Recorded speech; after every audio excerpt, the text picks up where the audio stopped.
El Señor esté con ustedes. Y con tu espíritu. Proclamación del Santo Evangelio según San Marcos. Gloria a ti, Señor.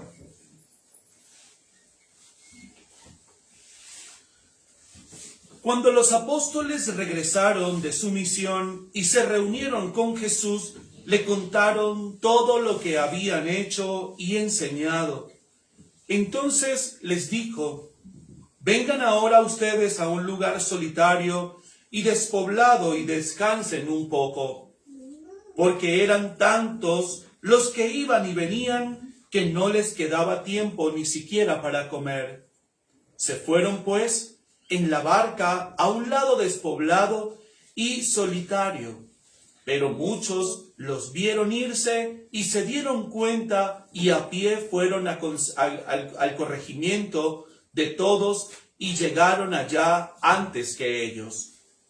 Al desbarcar Jesús y ver toda esa multitud, sintió compasión por ellos, porque andaban como ovejas sin pastor. Entonces empezó a darles muchas enseñanzas. Palabra del Señor. Gloria a ti, Señor Jesús. Bien, queridos hermanos, tomen asiento, y para los que realmente pues están acostumbrados pues a ingresar a nuestro link para la celebración eucarística, pues estamos en otro lugar aquí de la casa, estamos haciendo algunas remodelaciones en la capillita, por eso no estamos en la capillita que normalmente pues ustedes acostumbran ver, ¿sí? A través de nuestras transmisiones.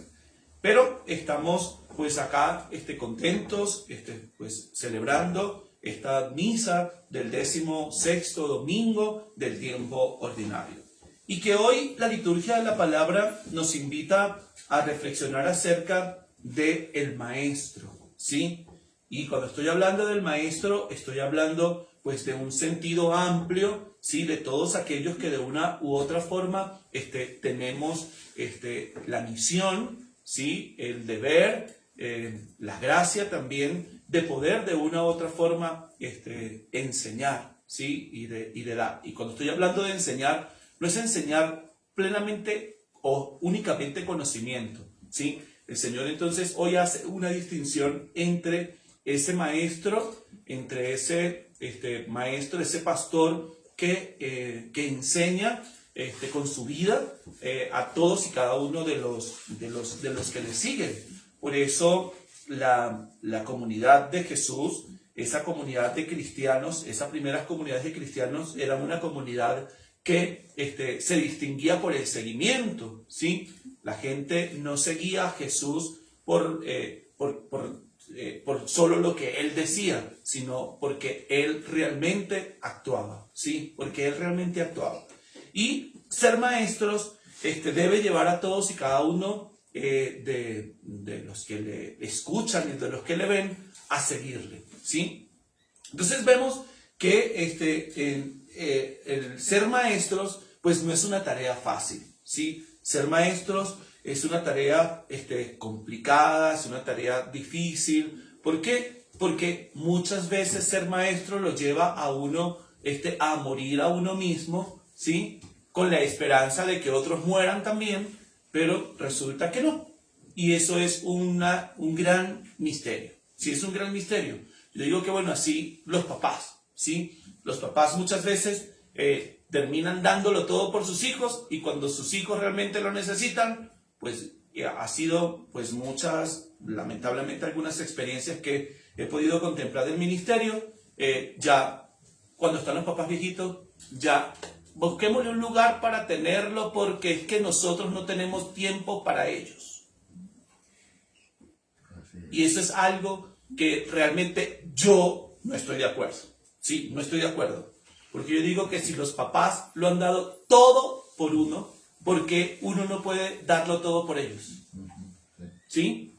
Entonces, es una cosa ilógica. Y ustedes como papás, ¿sí? Están dándolo absolutamente todo, ¿sí? Que los papás son capaces de dejar de comerse el trozo de pan aunque el estómago les ruja para dárselo a sus hijos, ¿sí? Y están siendo maestros, porque están enseñando con su propia vida, con su propia vida. Y esa es la gran diferencia entre el profesor, ¿sí?, y el maestro. ¿Por qué? Porque el profesor enseña simple y vanas teorías, ¿sí? Es decir, el profesor va y bueno, mira, es que esta es la teoría de ¿qué? De relatividad. De la relatividad. Entonces, apréndanse esto. Y luego, entonces el profesor viene y hace el examen.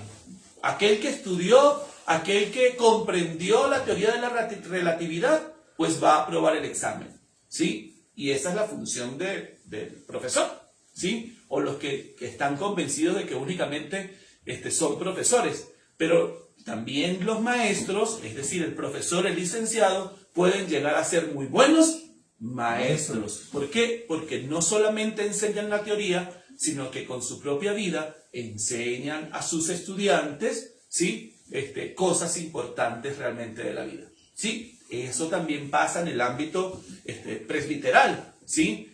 Si nosotros como sacerdotes pues nos quedamos simplemente en homilías muy teológicas y muy elevadas, en un lenguaje sí, escatológico, doctrinal, pero no hacemos absolutamente nada, pues sencillamente nuestra parroquia va a ser eso, ¿sí? Un lugar donde la gente sencillamente va a misa a formarse teológica y teológicamente, ¿sí? Pero si no hay una vida pastoral, si no hay una vida de entrega al servicio de los demás, pues probablemente nosotros no vamos a estar impartiendo esa enseñanza de servicio, de la entrega, del amor, de la generosidad, de la bondad, ¿sí?, de la mansedumbre que en medio de todas y cada una de las comunidades pues también nosotros tenemos que tener, ¿sí? Tenemos que ser mansos y humildes como corderos, ¿sí? Entonces, pues ser maestro es un título que va mucho más allá simplemente de tener un cartón. Jesús no tuvo ninguno, ¿sí? Jesús no tuvo ninguno y Jesús fue el verdadero maestro, ¿sí? Y mucha gente lo seguía y nos lo está diciendo hoy la palabra de Dios, que ya no les quedaba tiempo ni siquiera para comer, ni a él ni a sus discípulos, ¿sí? Y la gente lo seguía, ¿por qué? Porque la gente veía en él, con sus acciones, con su vida, que lo que él estaba enseñando era mucho más que palabras, eran mucho más que palabras, ¿sí? ¿Por qué? Porque él lo estaba dando absolutamente todo. Entonces, esa situación lleva a que todos y cada uno de nosotros hoy podamos estar convencidos, de los que no lo están, ¿sí?, a saber de que tenemos un Dios que no es indiferente, ¿sí? Por eso el Señor hoy en el pasaje de las Escrituras siente compasión. ¿Y siente compasión de qué? De un pueblo, ¿sí?, que a pesar de que ellos, había una realidad, estaban cansados, de una u otra forma agobiados, y porque no les había quedado tiempo ni siquiera para comer, a él y a sus discípulos, el Señor le dice: montémonos en una barca y vámonos a un lugar despoblado, ¿sí?, para que nosotros podamos descansar. La gente los vio, la gente más o menos instruyó por dónde tenían que ir, y la gente se fue a pie, ¿sí?, al lugar donde ellos creían que probablemente iba a desembarcar. Y efectivamente, cuando llegó el Señor a la orilla, ¿sí?, se encontró que había una gran multitud, ¿sí? Y el Señor entonces, como maestro, ¿qué hizo? No le dijo: no, mira, es que ya la hora de clase terminó, el que ya no estuvo, no estuvo, ¿sí? Busca la forma de ver cómo. No, el Señor entonces, cuando ve el extravío de la gente, a pesar de que estaba cansado y de que estaba agobiado, el Señor se puso a atenderlos, se puso a enseñarlos, ¿sí? Se puso a enseñarles, ¿sí? Y el Señor entonces se compadece. Entonces, una actitud o una característica del maestro es que el maestro, a través de su propia vida, se compadece, ¿sí? Siente el dolor, la necesidad, el sufrimiento del otro, lo siente suyo. ¿Por qué? Porque el Señor se compadece y dice: oye, es que este pueblo está como ovejas, como un rebaño de ovejas sin pastor, andan desorientados, ¿sí? andan desorientados, andan con tantas necesidades, y el Señor entonces se puso a enseñarles. Entonces, queridos hermanos, en este domingo 16º del tiempo ordinario, el Señor entonces nos plantea la figura del maestro como un seguimiento, o mejor dicho, ¿sí? Si somos verdaderos maestros, nosotros debemos invitar a otros con nuestro propio testimonio a seguir, ¿sí? Una propuesta, a seguir una llamada, a seguir una invitación. Y la invitación pues que el Señor Jesús a todos y cada uno de nosotros nos hace es hacer sus discípulos, hacer sus apóstoles, hacer sus misioneros, ¿sí? Y es lo que hoy el Señor pues a todos y cada uno de nosotros pues nos está motivando, a que nosotros podamos reconocer, ¿sí?, que esa respuesta que nosotros damos a Dios desde nuestro servicio es una respuesta compleja, no es una respuesta fácil, es una respuesta que trae sacrificios, que trae soledad en algunos momentos, que trae desilusión, pero que también trae alegría, que también trae gozo, también trae satisfacción, ¿sí? Todo eso pues hace de una u otra forma esa experiencia, ¿sí?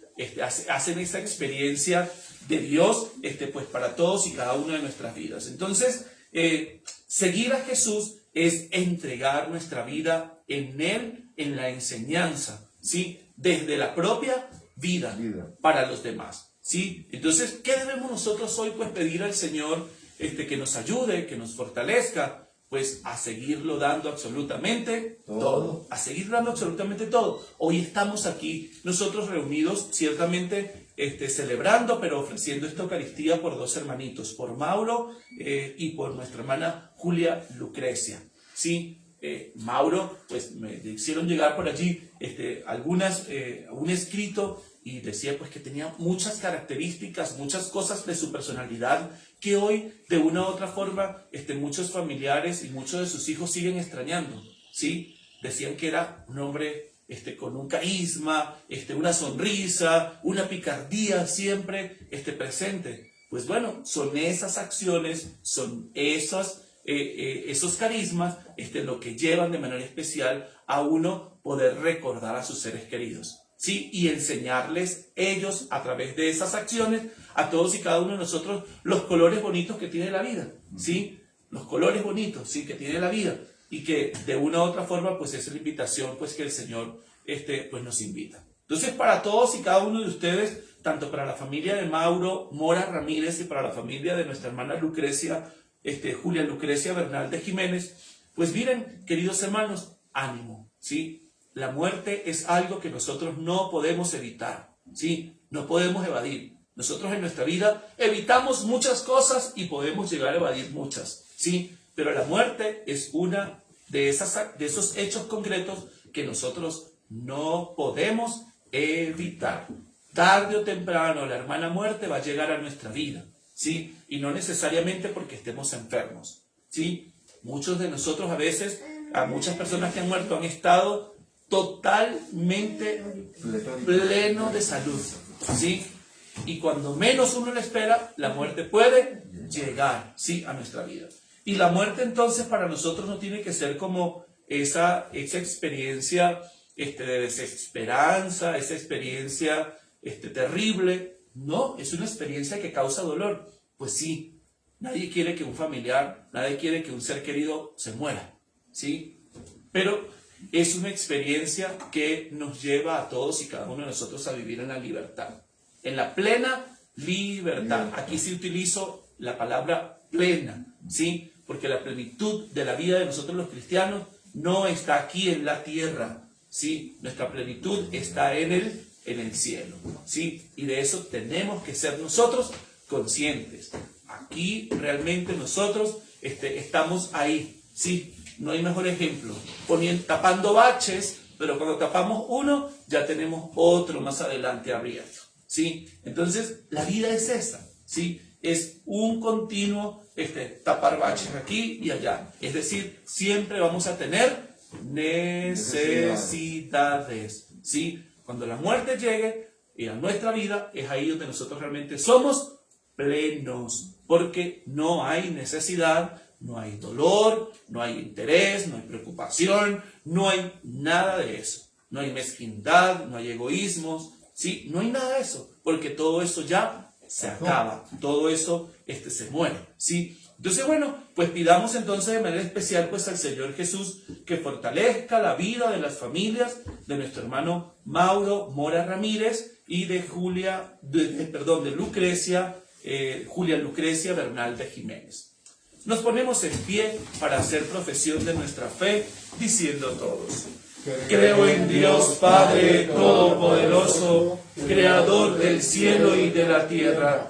Creo en Jesucristo, su único Hijo, nuestro Señor, que fue concebido por obra y gracia del Espíritu Santo. Nació de Santa María Virgen, padeció bajo el poder de Poncio Pilato, fue crucificado, muerto y sepultado, descendió a los infiernos. Al tercer día resucitó entre los muertos, subió a los cielos y está sentado a la derecha de Dios Padre Todopoderoso. Desde allí ha de venir a juzgar a vivos y muertos. Creo en el Espíritu Santo, en la Santa Iglesia Católica, en la comunión de los santos, el perdón de los pecados, la resurrección de la carne y la vida eterna. Amén. Oremos, hermanos, a Dios Padre Todopoderoso y pidámosle que escuche al pueblo redimido por la sangre de Jesucristo, diciendo: oh Señor, escucha y ten piedad. Oh Señor, escucha y ten piedad. Para que los ministros de la Iglesia enseñen con sabiduría y transmitan con la vida el mensaje del Evangelio, oremos. Oh Señor, escucha y ten piedad. Para que en las palabras y gestos hospitalarios de los cristianos, nuestros hermanos, especialmente los más pobres y necesitados, reconozcan la presencia de Dios que acompaña a su pueblo, oremos. Oh Señor, escucha y ten piedad. Para que los gobernantes y los que tienen poder procedan honradamente, practiquen la justicia y sean leales en su administración, oremos. Oh Señor, escucha y ten piedad.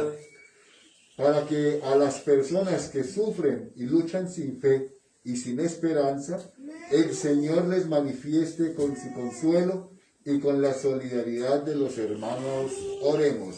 Oh Señor, escucha y ten piedad. Para que nuestros familiares difuntos y todos los que han muerto a causa de la pandemia gocen ya de las promesas de la salvación, oremos. Oh Señor, escucha y ten piedad.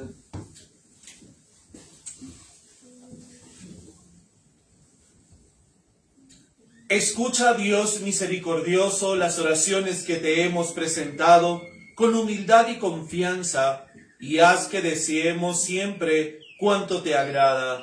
Por Jesucristo nuestro Señor. Amén.